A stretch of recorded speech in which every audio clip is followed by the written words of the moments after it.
Hey guys, what's up? JOC back here again, and today we are going to review the Vikings' upcoming free agents and this year's edition of Keep 'em or Let 'em Go, where we decide whether or not each player is worthy of a contract and who we're willing to test free agency. And I've done this for 3 years now, and the previous two have been one of my best videos, but this year is not looking like it. I mean, every other year we've had cap space to work with, and it was basically we will retain the best guys, and we had some 50-50 guys that were like, we could probably do better, or they might make us better, but they're a little bit expensive, so maybe we'll go for a rookie. But this year, 50-50 is just not in the question. And we're going to be losing at least 3/4 of these guys, and probably something like 90%. We're going to have a very different roster next year.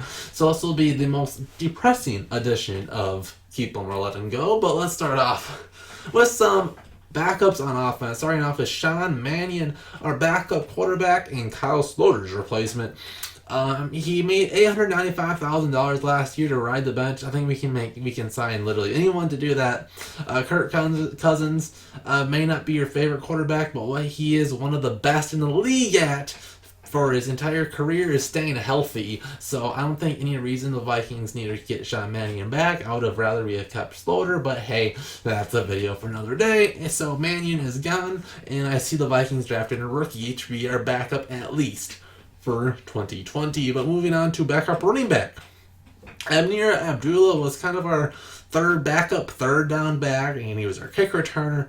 And he made a really slight $810,000 last year.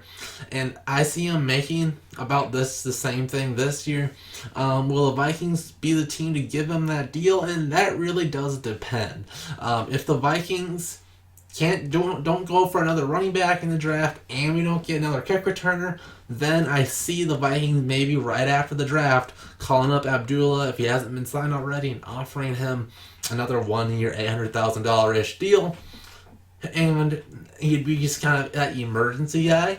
But gun in my head, Abdullah is on a different team, or maybe even out of the league by this time next year. So Abdullah is gone. We're 0 for 2 to start off the video. Moving to a more intriguing option is a low-key fan favorite, CJ Ham, our Pro Bowl fullback, coming off of a great year where he's progressively got better at fullback. Now this one's going to be very interesting. He's not going to be the big name everybody's worrying about, and it's just a fullback, but the Vikings are one of the teams that use a fullback quite a bit. So I'm thinking CJ Ham, coming off of a Pro Bowl year, he's only 27, is going to be making top tier fullback money, and lucky for the Vikings, it's still not that much. So top 3 fullback money is going to be right around 3 years at $6 million total, and probably something like half that is guaranteed. So we could keep him for a year, and then we could be in a position next year where he wouldn't have that big of a cap hit if we would cut him at that point. But I think this is a play where the Vikings are going to be really, really kicking themselves for not putting our Kari Blasingame on the active roster. I think the play was CJ Ham will be the fullback this year and Blasingame for 2020. And since Blasingame moved elsewhere, CJ Ham will almost for sure be back on the team next year. Our first signed player, CJ Ham. Moving on to a different type of popularity, maybe the opposite of a fan favorite, Laquan Treadwell, our favorite first-round wide receiver, finishing up the rest of his rookie deal. And Minnesota Vikings fans and Laquan Treadwell haters across the globe, you can finally breathe a breath of fresh air. Laquan Treadwell will be gone, and the Vikings will test out another rookie to take his place. And he's still only 25 years old. He'll be about the same age as some of these rookies in this draft.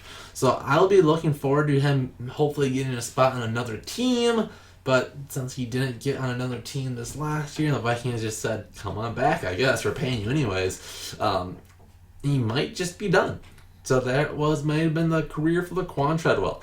But moving to the offensive line, looking at some intriguing backups, starting off with Dakota Dozier.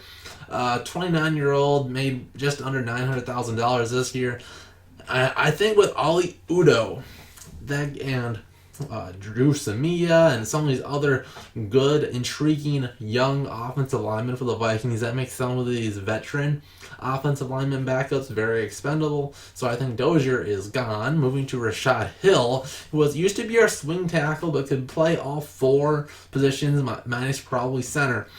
So Rashad's been a solid kind of backup. I don't think he's ever played really well when he's been in the game, but his flexibility has given the Vikings reason to keep him around for this long, and he made a good chunk of change for a backup because he was slated as our backup tackle until, well, he wasn't even good enough to be that. I think Ali Udo was kind of that guy.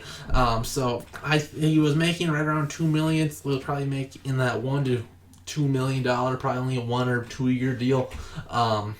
Again, and I don't think the Vikings can afford it, and I don't think they really care to afford it. So Rashad Hill is also gone. Moving to Brett Jones, a guy that a lot of these, higher up kind of Vikings fans, guys that watch training camp, really liked. Still only 29, and he looked really good. A lot of people said he's better than Pat Elflein. People even said he's better than Garrett Bradbury. And yes, he is definitely better at just sinking in, taking on his defensive linemen, and not giving up pressures to the same extent as those two.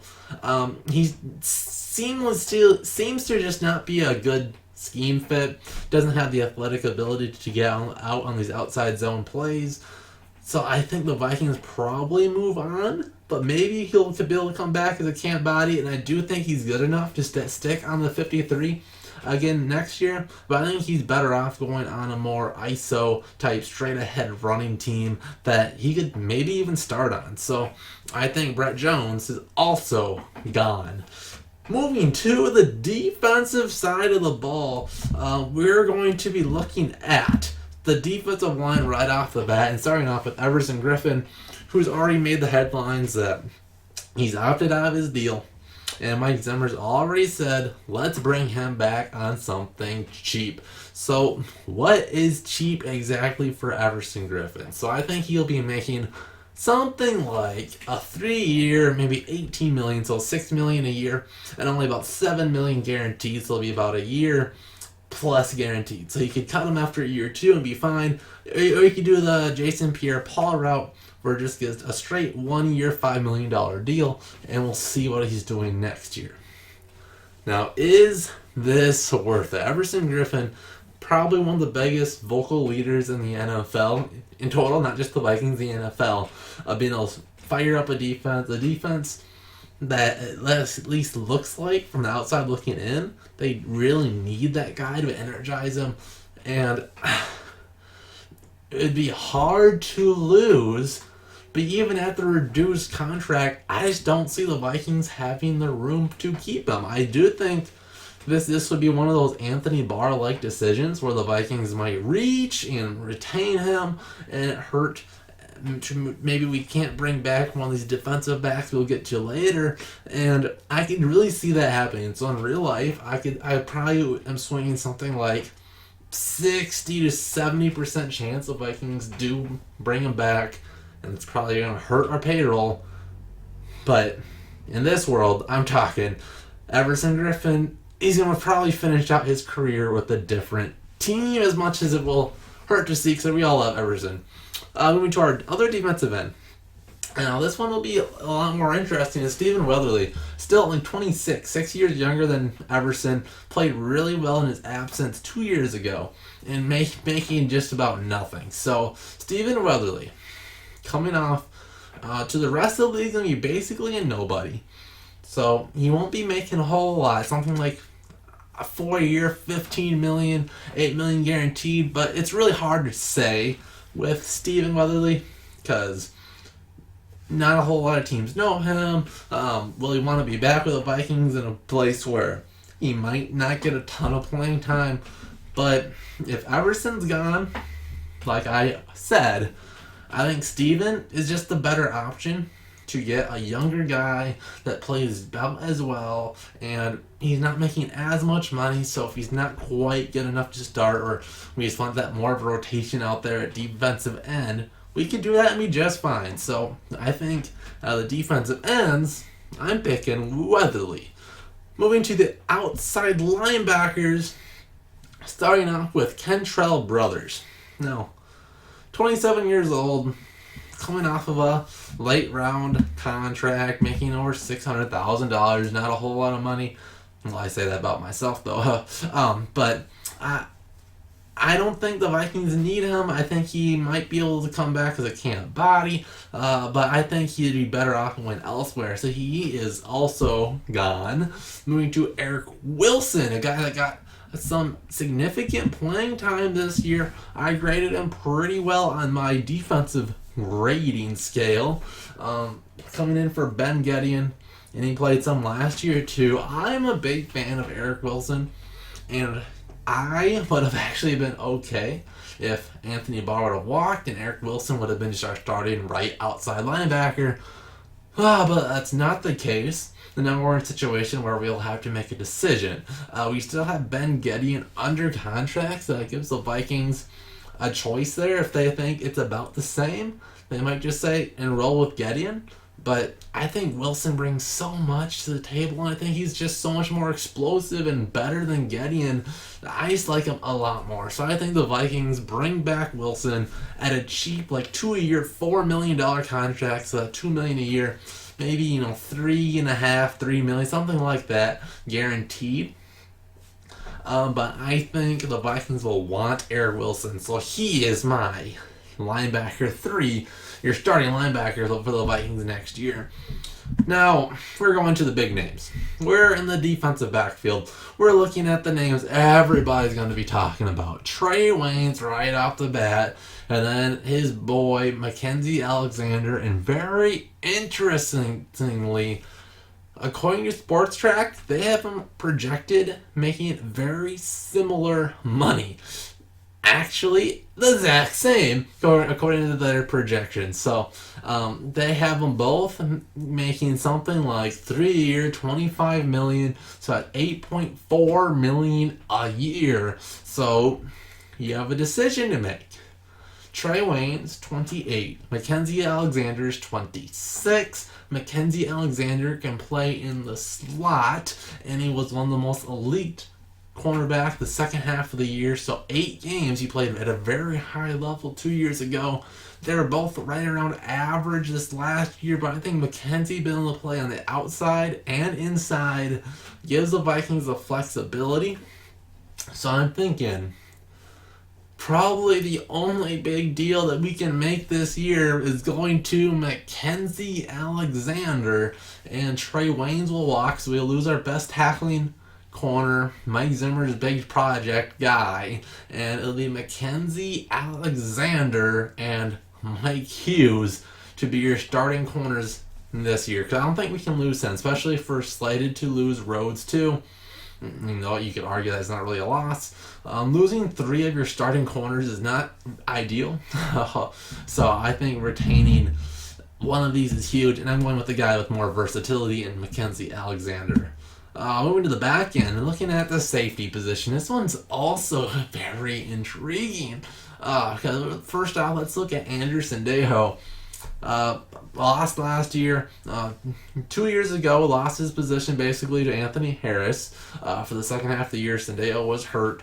The year before that, 2017, Sendejo was playing at a near elite level. Remember that interception and at the first half of the divisional round Saints game in the playoffs in 2017.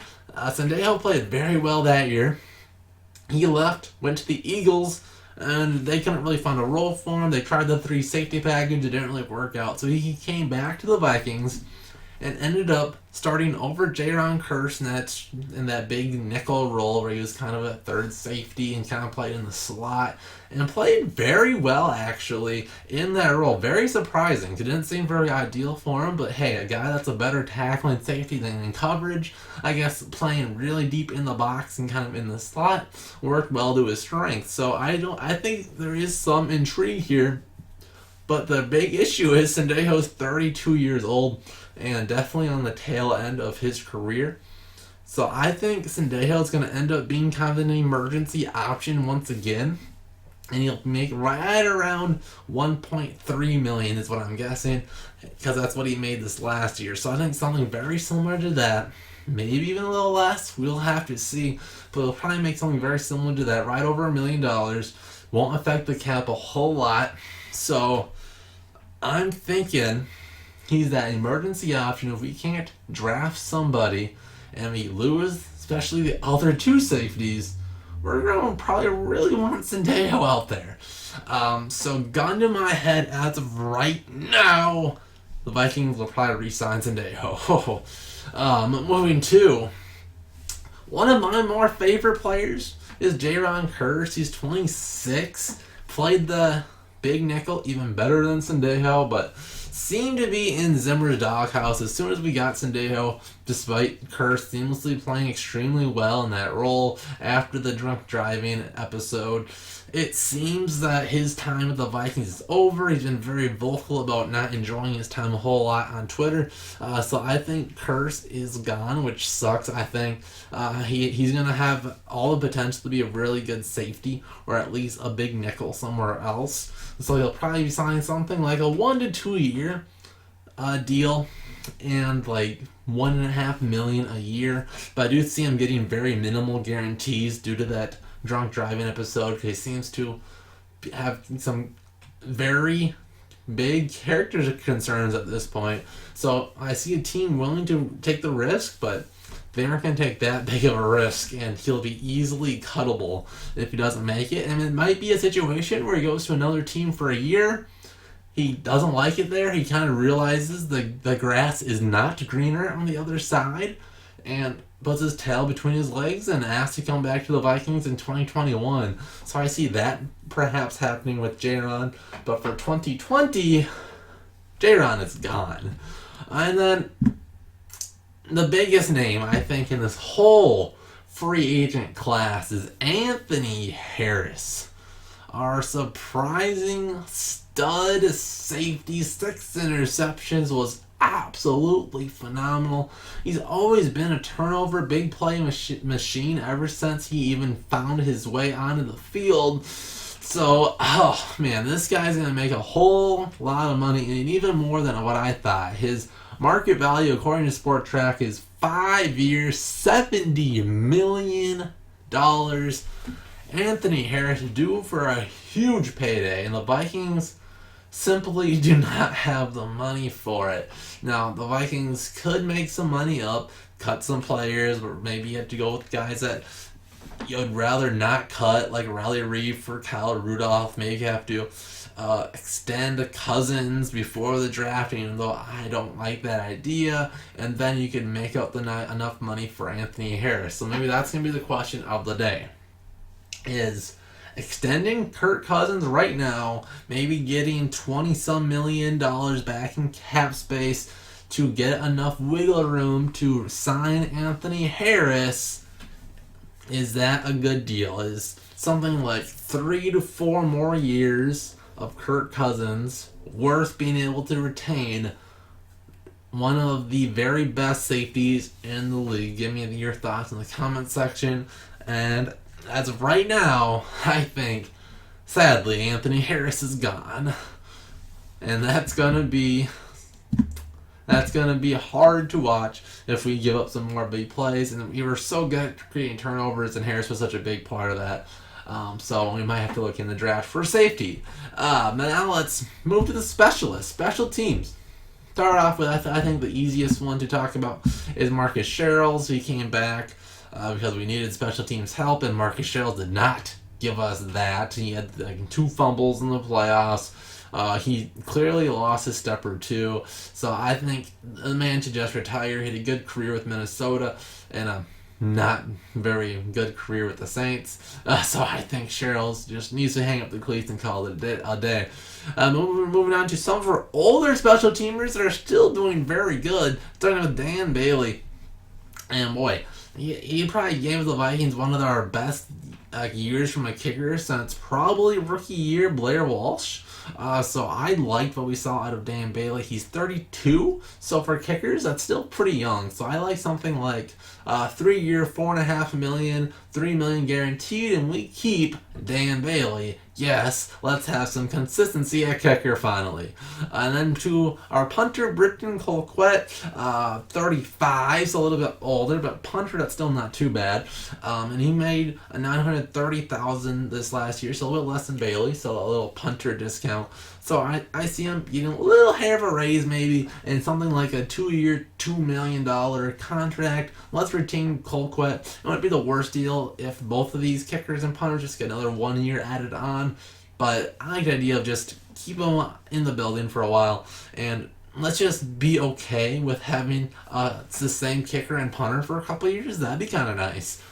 But there we have it. A lot of players will be leaving. Let's go through the players I see the Vikings retaining for next year. Starting off with CJ Ham coming back. He'll be like low-key one of the bigger ticket items.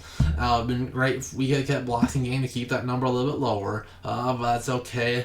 And he'll be the only player on offense of our free agents I see us keeping, and the rest will be gone. To defense, a little bit better. I think we'll keep Stephen Weatherly and Eric Wilson and Mackenzie Alexander on that side of the ball. And then Sendejo will be tough, but I think if you lose the other two safeties, you kind of have to keep Sendejo just to have at least an option out there, especially with how much Zimmer loves having 3 safeties on the field. You need one other guy next to Harrison Smith that knows the playbook on day one. So I think Sendejo will be back as well. And then special team doesn't get hit that hard. Marcus Sherrills is gone, but then we keep our kicker and punter for next year. So maybe not too bad when you thought going into this. I think the Vikings will, of course, have to make some moves. If you want to check out my video on how I think the Vikings will do that, that'll be at the end of this one. But otherwise, who do you think the Vikings will be getting rid of? Who will we sign? Did I make any boneheaded decisions? I'm sure the comment section knows. Give me your thoughts on that. Make sure to like this video, subscribe, and we'll see you guys after another 5-day or 5-month hiatus. We'll see you guys next time.